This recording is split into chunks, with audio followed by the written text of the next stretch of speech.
24 hours I haven't slept, 23 reasons. Hello BookTube community, welcome to another installment of Erin's Book Club. I don't know how long I'll have because my battery's been acting funny with trying to charge it for the camera. This whole house has been acting kind of funny. So anyway, the book review I have to do today is the sequel of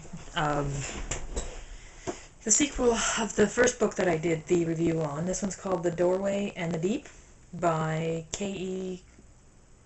Ormsby. Hope I said that right.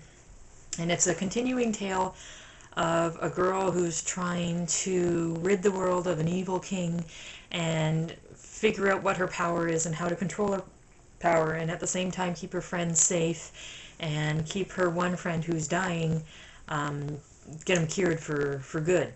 And I have to say, this book had me captivated. This is the first time where I've read a sequel where I think the sequel is actually better than the first one. And I gotta say, the ending, like, really mean cliffhanger at the ending. Because now I like, you pulled us away right when we were getting into it and said, yeah, now you gotta wait. So that kind of sucks. I hate cliff-ending endings. But you know, you do what you got to do. But it's a really well written book. It's a really good adventure. It's a quick adventure. It's captivating. Like, it was actually pulling me away from the satellite TV to get this book finished. And I think I finished it in like 2 days. It was that good. And the backing describes it as like a Narnia type book. Like, let me read the back to you. A red apple tree grows in the heart of Wamblebury Wood.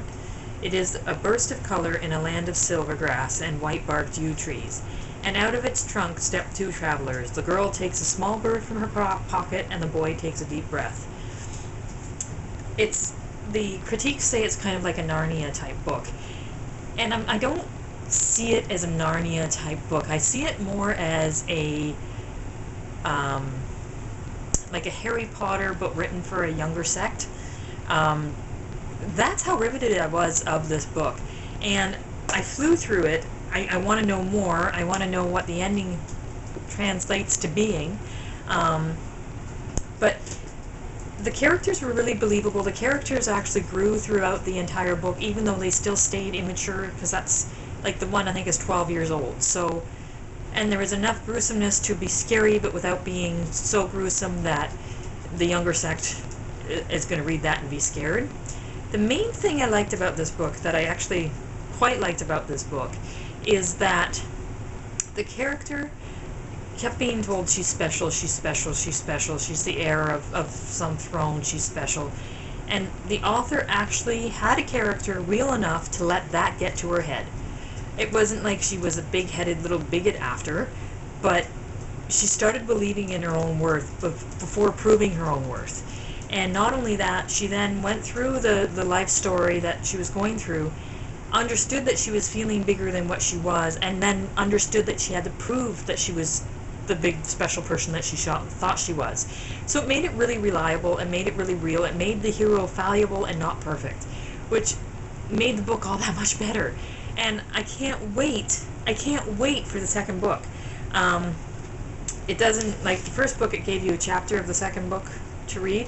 This one doesn't, but I'm going to find this book, the third book of this series, and I'm going to read it because I really love this book. And even the art in the beginning, like the art of the cover, just phenomenal, eh? But anyway, so I think this is like my 6th book that I've read here in my horse sitting and all this. But I want to thank you for your time, and thank you for listening to me, and I will let you know when I have another book read. Thanks so much, guys.